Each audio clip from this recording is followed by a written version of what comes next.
थांनाय बिसिनि 22 अक्ट'बर सालमारिओ थाइ सेक्लाइमानि पाटिमुंगो लांमा चनाय पिन्दुलाल चाकमानि हिकनि यागो चार लक्ष रांमारिनि चेक याफरे रोखा सोरांसालो समाज कल्याण समाज शिक्षा दप्तरनि मन्त्री शान्तना चाकमा। আপনারা জানেন যে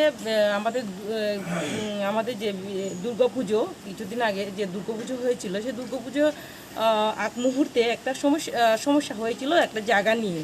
তো দেখা গেছে আমরা ভাবতে পারি না এই ধরনের কোনো একটা দুর্ঘটনা হবে। তো সেই জায়গাতে দাঁড়িয়ে ওনার স্বামী পিন্দুলাল চাকমা উনি মারা গেছেন।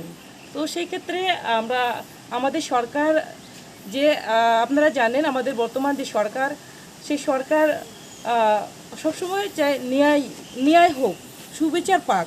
তো সেটা দিকে লক্ষ্য রেখে আমরা চেষ্টা করছি যে তাদের জন্য সুবিচার দেওয়া এবং তাদেরকে আজকে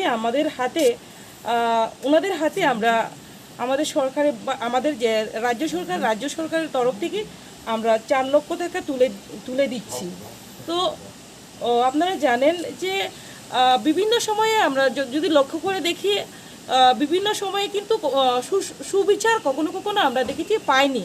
আজকে বর্তমান সরকার চেষ্টা করছে যে যেখানে যেই সমস্যাই হোক সেটাকে সলিউশন করা এবং সঠিক বিচার পাওয়া, সেটা দিকে লক্ষ্য রেখে আমাদের সরকার জনগণের সঙ্গে রয়েছে এবং জনগণের সঙ্গে থাকবে এবং পিন্দুলাল চাকমা যে পরিবার সেই পরিবারকে আমরা তাদেরকে সহযোগিতা করা।